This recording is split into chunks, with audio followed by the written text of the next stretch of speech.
So we're back with another Perils in Paradise card review, and it's a big one. Settle in. We got a bunch of neutral cards to talk about today, including this new legendary GRIFTAH is back. This is GRIFTAH Trusted Vendor, a 4-mana 4/5 battlecry. Discover an amazing amulet to give to both players, but the enemies is a phony version. And I think there are 7 amulets in the pool, so you're going to get to choose from 3 of these.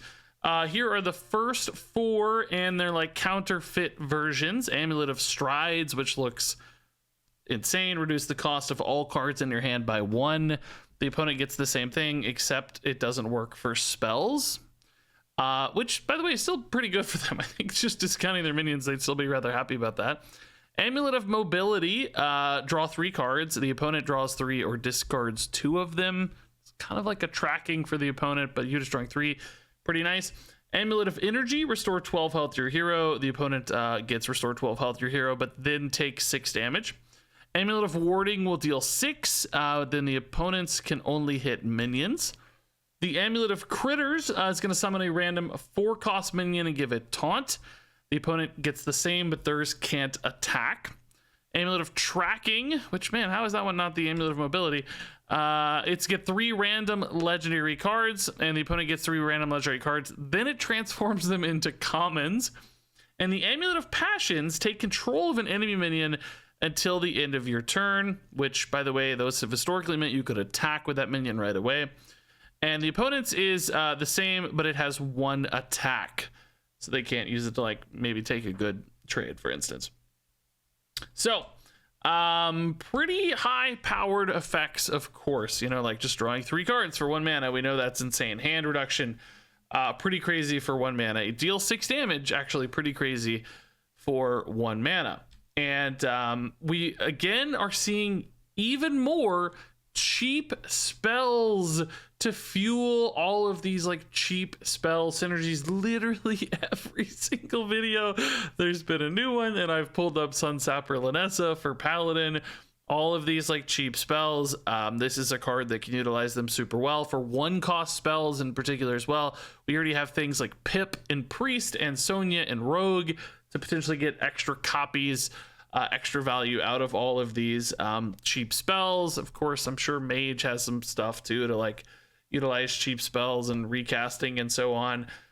So this is a synergy kind of piece that keeps popping up time and time again, which does add, I think, a little bit of utility to GRIFTAH that's important. Because if I just look at this card straight up, if I just say, hey, I'm spending 4 mana to get this good thing, it's a pretty high tax to pay for just a 4/5. Like, you're not super excited to just, you know, play a Yeti these days. So, you know, you are paying a little bit of an overhead. There's an opportunity cost here to overcome. So even though you're getting, you know, really good Amulet of Mobility, that's kind of like a 5-mana 4/5 that draws 3 cards, right?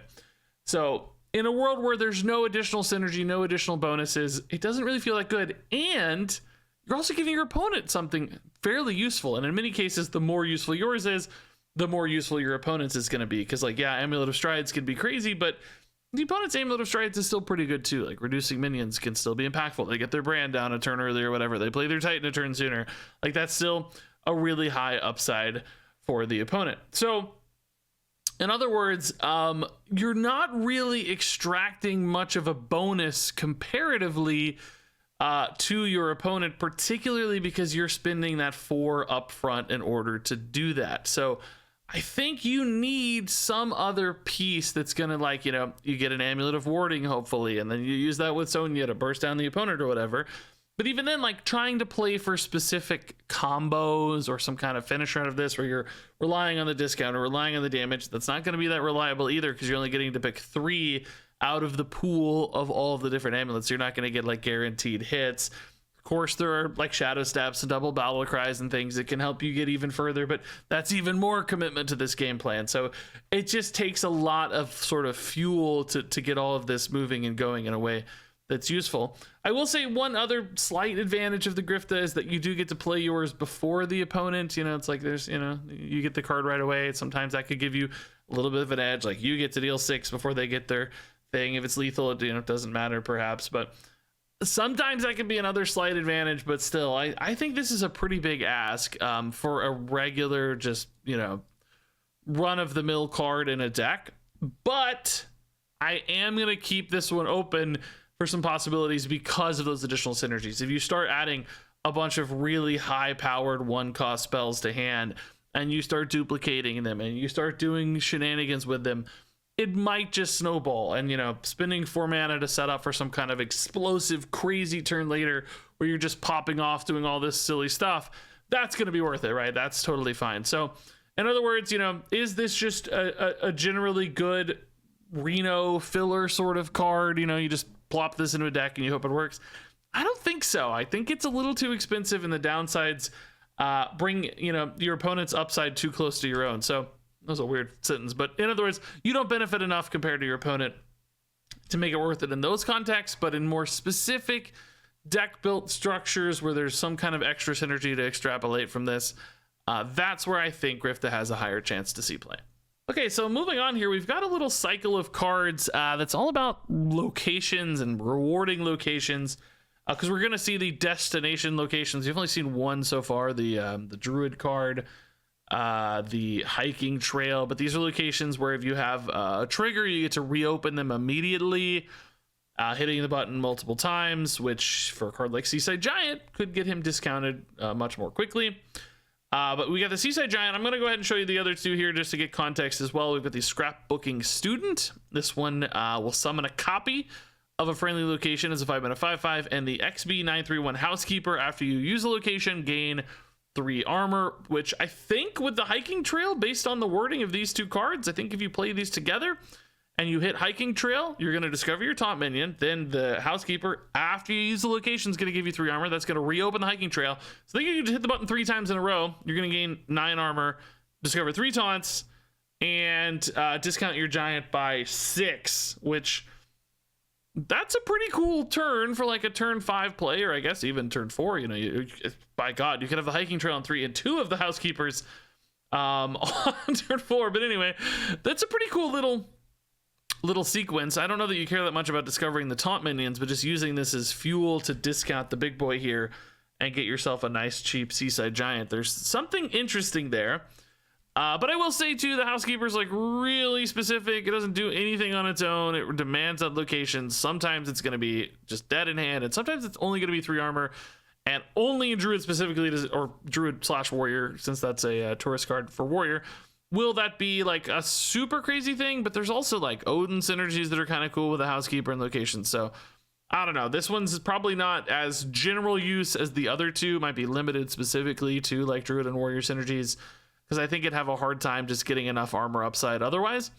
But that's a really cool thing to keep in mind. The Seaside Giant, we know 0-mana 8/8s are scary, right? Like, we just know things that get discounted, things that can be played for free are scary. We've seen Molten Giants in Pain Warlock. We've seen Celestial Projectionists copy those Molten Giants in Pain Warlock, playing multiple 0-mana 8/8s. That's always a threat that you have to keep in mind for something like Seaside Giant. I do think it's a little more awkward, perhaps, as you study it than at first glance. Like, yes, we're getting these new locations. The old locations are not particularly good for the Seaside Giant. They just have such a delay in activations that it would take a long time to find one, get it down, hit the button multiple times. That's going to be a really grindy sort of process. And if you play the Seaside Giants too late in the game, they're just not going to be worth it, right? Like, Giants have to come down fairly early to be worth it. Stats for stats' sakes fall off late in the game. They run into removal. Reno, you're already dead before you get a time to do it, etc. All those problems. You need these to come down, turn 4, turn 5, sometimes stretching a little later than that, but they fall off pretty hard, pretty fast. So it's gonna demand some of these new destination locations that can be activated pretty rapidly and in a quick sequence in order to get the Seaside Giants down in time. And, we just talked about the housekeeper and the hiking trail, which, that can fire off a giant really quickly. But if one of these is missing, you don't have it in hand, you don't hit this 2-card pair, boy, your giant could get a little bit stranded too. It might be hard sometimes to weave all of these things together quickly enough for it to matter. So as good as this fit is, and as good as this synergy is, and I'm assuming it works, by the way, I'm not 100% sure it works, it's still kind of iffy, right? It's still situational, and Scrapbooking Student helps too, right? This can come along and give you another location. I could imagine a turn where, you play like a Scrapbooking Student on turn 5. You follow it up with a Seaside Giant, maybe even like 2 Seaside Giants, because suddenly those locations activate. Maybe your locations have some sort of upside to realize as well to help you build a board or react to the opponent. We have seen, just discovering a top minion wouldn't be a particularly helpful thing while pushing for tempo and developing, but there might be other destination locations that do, help you resolve the board in some way, whether reactive or via additional bodies. So there is something interesting here, right? Like I am pretty intrigued by this, but I don't think this package is going to make sense in as many decks as we might hope. I have a feeling there's going to be some specific deck that, cares enough about its locations, because I don't know if this is enough to push it on its own. It might need to care about the location in some other way, discovering spells or something that matter, just getting bodies on board that's like really aggressive damage output, whatever it is. It might need some other cohesive element to kind of sync it all together, and then this package becomes worth it, because you're already like the locations. Now you've got this sort of support piece for your locations to bolster that package in your deck. I don't know that these will carve out a spot on their own. So I guess in essence, to boil this down, these sort of feel like they have an increasing degree of nicheness. Like the Seaside Giant is the general reward. If you're playing a bunch of locations, this might feel like it's worth it. The Scrapbooking Student might feel a little bit too slow, or like the location doubling isn't a big enough payoff. Some decks might be able to cut this. And then I think the Housekeeper is like really specific, probably to maybe even that just like literal one location, where I don't think this is necessarily worth it in other cases. So it's a pretty interesting little package. We could definitely see a deck run all 3, but I think these might sort of decrease in value for a lot of decks as you decrease in cost, perhaps. Although, of course, the Giant is really a 0 mana 8/8. All right, so moving on, we've got a bunch of pirates. It was teased pirates are on the way, and by God, they're here. First up is the Bloodsail Recruiter, a 2 mana 4/1 with Battlecry, discover a pirate. And I like this card. I know that 1 health is sometimes scary, but that 4 attack is really aggressive, and sometimes this is just gonna stick. You'll be playing a deck that like doesn't have a ping effect. Even if they do have a ping effect, you're maybe not that distraught, because they probably, hero powered or something. You went 2 for 2 on mana, and you still got a card to play later, maybe fill in your curve or whatever. But sometimes that 4 gets to connect, and if you're playing, an aggressive pirate deck that's looking for damage output, this is just gonna sneak through the cracks sometimes and get that 4 to face, and that's really gonna add up into some big chunks. And the nice thing is too, even if you draw this late, because the later you play it, obviously the less likely it's gonna be to connect for 4.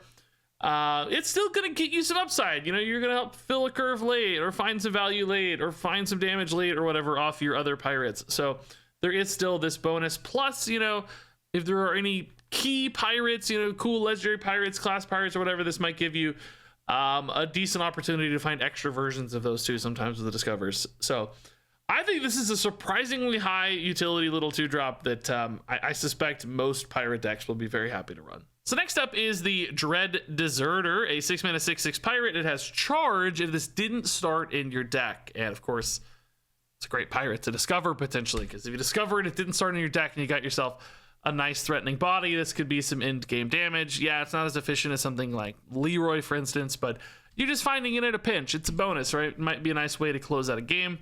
There is also maybe a world where you actually run this in your deck. Clearly you don't want the base version for that, but maybe some kind of combo or something where you create copies of these. I don't know. There's always possibilities for that sort of stuff. So I'm probably going to give this kind of a bad score, because it's not a card you typically run in your deck. And I think it's going to be really hard to pull a combo together if you do run it in your deck. So bad score, but an interesting card to exist, an important one. Quite literally off discover effects and stuff. This becomes pretty impactful to be in the game. Moving on, here is the Sailboat Captain, a 3 mana 2/4 pirate with Battlecry. Give a friendly pirate Wind Fury. And this is pretty spooky. This is a fairly cheap neutral Wind Fury. Of course, limited to pirates, but pirate decks are going to be happy. You got a Dread Deserter, maybe you give it Wind Fury. I don't know, right? There's your 9 mana 12 damage combo. Not very good, but Let's have Recruiter on 2, a Sailboat Captain on 3, Punch him for 8. That's not a terrible sort of curve, honestly. And obviously, this just existing creates this threat where anytime the opponent leaves behind a medium-sized pirate of any kind, God forbid a large pirate, they know they just risk getting absolutely murdered. So it creates some desperation and creates a potential finisher out for you all of the time. And I don't think necessarily playing on this on curve would be a bad thing, especially if like playing pirates benefits you in some way. Having pirates on board benefits you. Saving it's fine too, though, of course, for those kind of lethal pushes and punches down the road. So another card that's super important to exist this time, though, I think not only perhaps good off discover sometimes when you just find it in a pinch, but I think a card too that can absolutely be run in decks if you're committing to a full pirate pack. Moving on here to the Concierge. This is a 3-mana 3/4 pirate. This one's probably not as much a pirate card but a thief card, because your cards from another class cost 1 less, which great discount. There's no, but not less than 1 sort of conditionality built in here. So even like, Thief Rogue right now could toss this in, get some pretty nice discounts. I think this would stack favorably on top of the Scorpion cards that got pushed down to 1. Then this would push them down to 0. So it could be a big payoff to just go absolutely ham in like an Excavate Rogue. But I don't think it will. It's teasing that it could be. I don't think it will, though, because you're kind of spending 3 mana to net these discounts. How often are you going to net more than 3 total discounts in a given turn that you spent the mana on the Concierge in the first place? I think it's going to be hard to do that. Usually these kind of discounts are scary because they unlock specific sequences that a deck has built. And, suddenly whatever kind of damage combo or thing comes together because of that. But you can't really do that with cards from another class very reliably because you don't usually know what you're going to get. It's usually random effects generating things. So it's going to be hard to piece together a meaningful, consistent result out of your Concierge, which means a lot of the time you're going to play this for 3 and maybe a net 3 discount, but was it worth it? Like, you have to run the Concierge in your deck in order to do that. How big of a pop-off turn can this meaningfully create when it has the overhead in the first place, right? So again, maybe one that sometimes discovered or summon or whatever has some funny moments, but I don't think decks are going to be able to make room for this just because the payoff is probably too inconsistent. So moving on, we've got a nice little elemental card here. This is the Lamplighter, a 3-mana 3/2 elemental with Battlecry, deal 1 damage, and that's improved by each turn in a row you've played an elemental, which this is kind of intriguing. We have the big guy in Shaman, who I realize now I've never actually played, by the way, Scar the Catastrophe. He has the same sort of effect, but he's hitting all enemies. So he's kind of cool as a board clear. Not always great as a finisher, though, right? Because, spinning 7, even you get like 7 in a row, whatever, even up to like 10, 12 in a row, it's just not usually enough to punch for lethals. The Lamplighter, though, because you can play 2 of these, it kind of becomes more intriguing that this could be a bit more efficient as a finisher, because whatever your Scar damage is, if you play 2 of these, you're kind of doubling it with your Lamplighter, or you could play Scar and this together too to push for a bunch of damage. So I think this is kind of an intriguing little option as a finisher for elemental decks. I will say the one downside with this is like you need to keep playing those elementals. So if you have a bunch stuck in hand that are kind of waiting until the end of the chain, because like Scar and this, you want to play them after you've played everything else, you might get a dead hand of sorts. Or it's hard to keep the chain moving, although I do know people say it's not that hard to keep the chain going. It's more of a payoff concern, and this is certainly the sort of payoff card that's necessary. But I think if you had to play this on like turn 3 or 4 or whatever and just take a swing on board, you wouldn't feel super bad about that. Do keep in mind, although this is a battle cry, in like Shaman, the Shutter block battle cries don't do face damage, so you can't like, triple this for crazy face damage. There is that condition I think people forget sometimes, the Shutter block, they can't go face.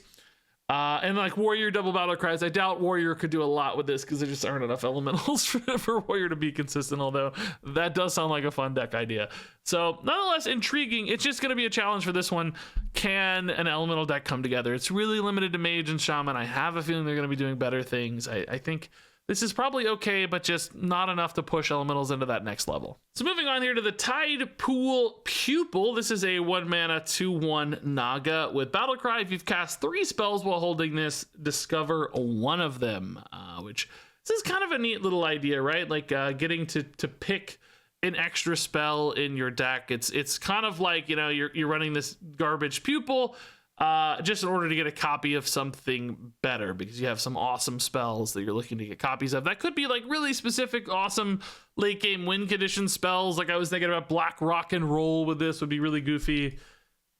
Hard to execute, but goofy and fun if you had multiple Black Rock and Rolls, especially with Bran doubling battle cries or something. There's some silliness there that would be impossible to win with, but fun. But, you know, there could be better examples of similar sorts of big, crazy win condition kind of spells getting duplicated. Perhaps more realistically is like a control deck just has good spells. They're just looking to get extra value out of those awesome things. And, you know, this gives you kind of a situational way to pick the right copy. In other words, you know, you play a single target removal early, and then you play a value generator on turn 3, and then on turn 5 you play a big removal spell or whatever, and then later on, if you need one of those 3, the pupil lets you kind of pick from that pool and get the right sort of thing given a certain matchup. The issue, I guess, is just like situationality. Like sometimes this won't be in hand on time, you top deck it late, it takes forever for this to actually get any value.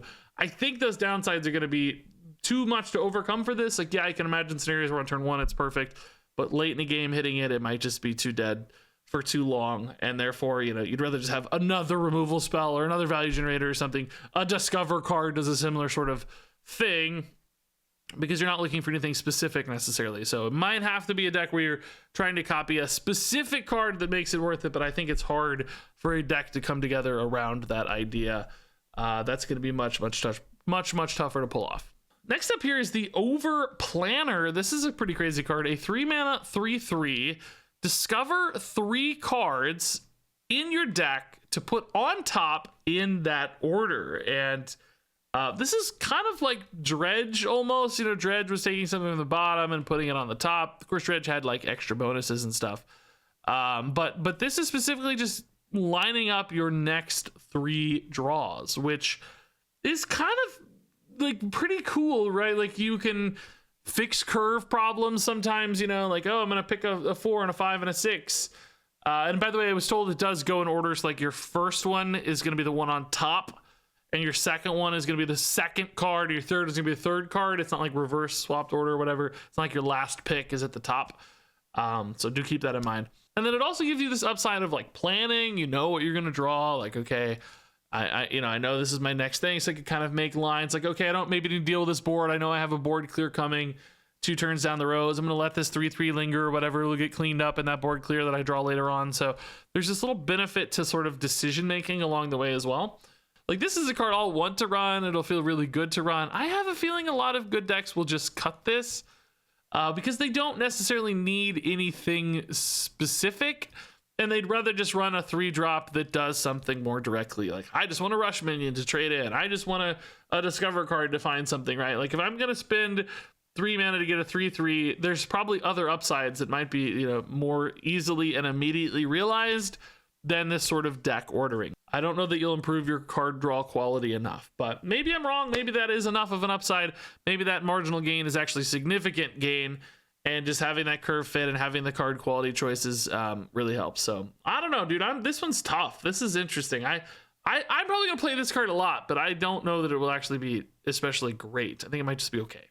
Moving on here to the Snoozin Zookeeper, a 7-mana 5/8 battle cry. Summon an 8/8 beast for your opponent. It attacks all of their minions. There you have the Rampaging Beast. This is kind of a neat little board clear idea. Maybe giving access to a board clear for some decks that otherwise don't have one. Maybe toss it into a Reno deck for decks that just need to shore up that particular part of their arsenal. That said, a lot of decks have great board clears. I think this one's a little bit iffy. Sometimes board shapes just won't line up well. If they have an 8/8 and 3/3/3s, like the Rampaging Beast is a big risk, right? Because it could hit the 8/8 and then die, and the 3/3s are left behind. So I think only out of desperation will you really need to utilize these Snoozin Zookeeper. Kind of gets better with like doubled battle cries or some kind of resurrection pool disruption happening, but those things are generally not much upside. That's often overrated in its impact. So I don't know. To me, I think this is probably more of an arena sort of card. Seems really good there in that case, but I think a lot of decks will probably just have better options that aren't quite as risky as this one. Moving on here to the Bayfin Body Builder, a 5-mana 4/7 Murloc. This reads, after a minion is summoned for your opponent during your turn, silence and destroy it. So this is an incredibly situational sort of impact. Basically, I think this is a couple things like death rattles, for instance. You're going to trade into your opponent's death rattle. You can play the Bayfin bodybuilder and then kill off their death rattle. And whatever thing they would have summoned off that death rattle gets silenced and destroyed. Secrets, like if you got a rat trap that you activate, you can play the Bayfin bodybuilder. The rat trap gets silenced and destroyed. This is just such a specific, narrow use case. So limited in its impact.